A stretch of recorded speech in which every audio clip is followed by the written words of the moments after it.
Michigan mom was determined to discover the cause of the strange things happening in her home. It started with her hearing strange noises in the middle of the night, but it just got worse from there. It got so bad that she began to blame her fiance for the strange happenings, even though he denied it. Finally, she had proof. She had video evidence, but she had no idea what she'd just captured, and the truth would scare her. Heather Bow got ready to watch the video she'd recorded from the baby monitor in her daughter's room.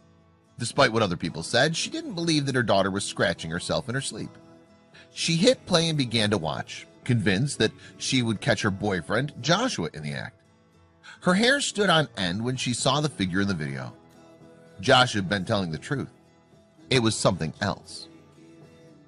Heather Bow and Joshua Higgins were living in his mother's guest house with their 1-year-old daughter Lily for just over a year already. Then something happened that made them want to get as far away from there as fast as they could. It all began when Heather noticed scratches on Lily's face when she lifted her up and out of her crib one day. At first she didn't think too much of it, but when more marks appeared, she knew something was up. That's when she decided to approach Joshua. The couple were in a happy, stable relationship and lived a normal life for a young couple in the town of Highland. All their dreams were coming true. They had a great home, a beautiful baby girl, and they were madly in love. Then she started hearing strange noises at night. Creaking doors, thumps, footsteps in the kitchen, and suddenly the unexplained scratches on her daughter's face. That was the final straw. She asked Joshua if he was getting up in the night and moving around the house. She even asked him if he went to Lily's room. Did he know how she got the scratches? Joshua denied everything, and their relationship became strained and tense. It seemed that their fairy tale life was in danger of becoming a nightmare. Heather decided to try and catch Joshua in the act. What she discovered, however, would be much worse than she ever imagined. Heather knew that she needed to do something. Even though he denied it all, Heather couldn't carry on living like that. She was either going crazy or she was imagining it all. Maybe it wasn't Joshua. Maybe it was an animal. The problem with that idea was that Heather always made sure everything was closed up properly. That meant that whoever or whatever it was that scratched Lily must have already been in the house. Heather knew that her relationship was in danger. She and Joshua decided to buy a baby monitor and set it up so that they could watch Lily at night. They set up the camera so that it was focused on the crib. Joshua was sure that it was Lily, as it wasn't uncommon for babies to scratch themselves with their nails while they slept. Heather knew this couldn't be the case because she made sure to keep Lily's nails properly trimmed. Neither of them were prepared for the truth. Heather bought a state-of-the-art camera with night vision capabilities so she could monitor Lily while she slept. She was determined to get to the bottom of this and find the truth. She set the camera to record and went to sleep. Sure enough, the next morning there were more scratches on Lily's face. Heather immediately went to watch the footage, knowing she would be able to see the culprit on the video. She hit play and watched her own home become a place of nightmares. Heather saw the figure appearing in Lily's room. She was convinced that it was proof that it was Joshua who was walking around at night. But why would he keep lying about it? Could he have been sleepwalking? Then Heather's blood turned ice cold as she kept watching. Heather saw the blurry image of the man walk past the crib. In the video, Lily immediately looked at him and stood up against the side of her crib. Lily's curious about the man in the room. At that moment, the man turned to face the camera and Heather feels herself turn cold. The man in the footage isn't Joshua. Heather couldn't breathe, her hair stood on end, and her heart was pounding as she kept watching. The man in the video was a complete stranger to her. What was he doing in the house? She watched as he kept walking around the crib, examining Lily. Heather began to panic. Who could this man be? It was clear that this man was the source of the strange noises she heard at night. Heather kept watching the clip over and over until she saw something terrifying. There was a point in the middle where the man becomes transparent. Heather realized that she wasn't looking at a man, but something supernatural. Heather knew immediately that they had to get away from that house as fast as they can. When Joshua watched the footage, he was just as shocked.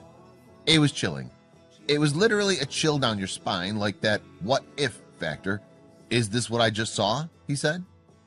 Seeing Lily's face with her scratches was so bizarre and frightening, Heather explained. I was crying. What happened to you? I grabbed her jacket and ran over to my mother-in-law's house. Nobody knew what happened. We wonder if she'd scratched herself, but when we put her hands up to the scratches, it didn't match up. Joshua was terrified after watching the video. With chills running up and down his spine, he knew that he needed to save his family from whatever that was. Getting away from there was the most important thing. As the terrified family fled the house, Joshua called the police. After he had explained the situation, the police referred him to the Scientific Paranormal Investigations of Michigan. What they would find, however, would be even more terrifying. The co-owner of Scientific Paranormal Investigations of Michigan, Mike Priest, sent a team to investigate the house immediately. Their discoveries would ensure that Heather and Joshua were even more desperate to get away from that house. The investigation revealed that not only was the guest house haunted, but the main house was too. The strange man on the footage wasn't the only strange thing that happened in the house. I woke up to get ready for work one morning and it felt like someone was choking me, Heather admitted during an interview. It shook me to the point where I decided to buy our camera. She never told Joshua because she didn't think he would have believed her. There have been times when me and my fiance would wake up in the morning and I would hear an angry male voice, like someone had just stubbed their toe, she said. I definitely believe there's something going on at this house, Mike Priest said. We're looking forward to checking out this one as well. Mike said that when the team came in, they recorded several strange noises in the house. We heard something say, "Oh, here we go. Oh yeah." I heard it plain as day, Mike admitted. Mike and his team came back for a full-scale investigation. They hoped that they'd be able to find out what exactly Heather had caught on video.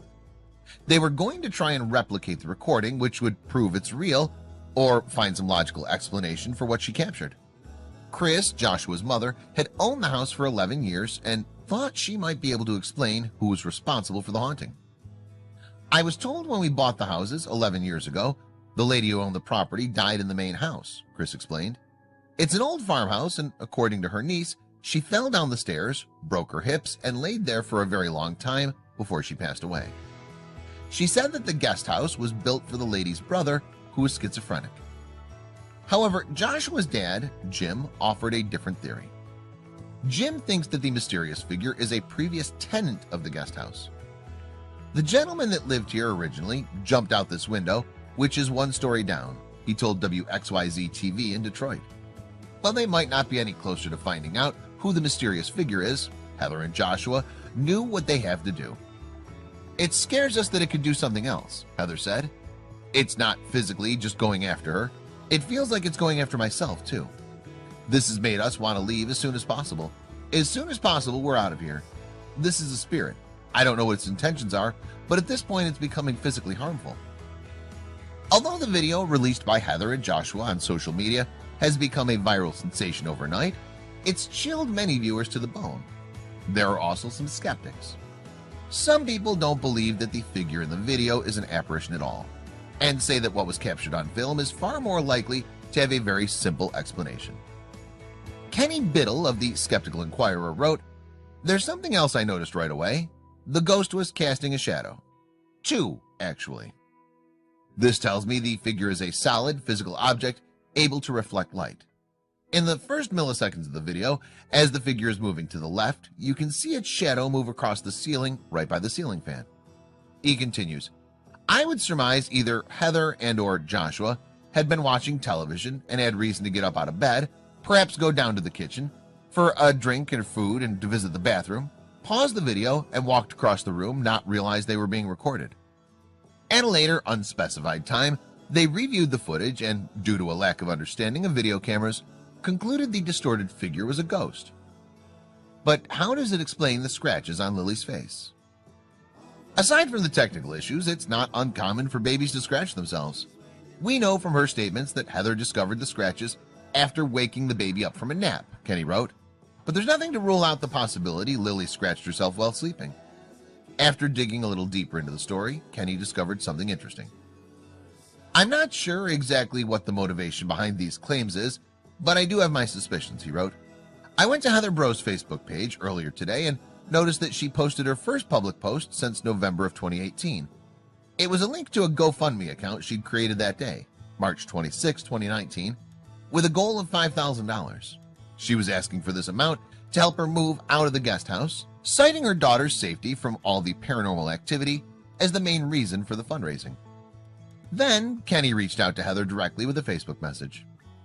Hello, my name is Kenny Biddle, and I've been investigating paranormal claims for the past 20 years. Your video of what is believed to be a ghost walking in your house was brought to my attention by several paranormal groups, Kenny wrote. After taking a look at it, I wondered if there was a longer clip, perhaps footage showing the minutes leading up to and including the clip that was shared on ABC Action News. The clip that had been shared starts with a figure already in motion, and I was hoping to see where it originates.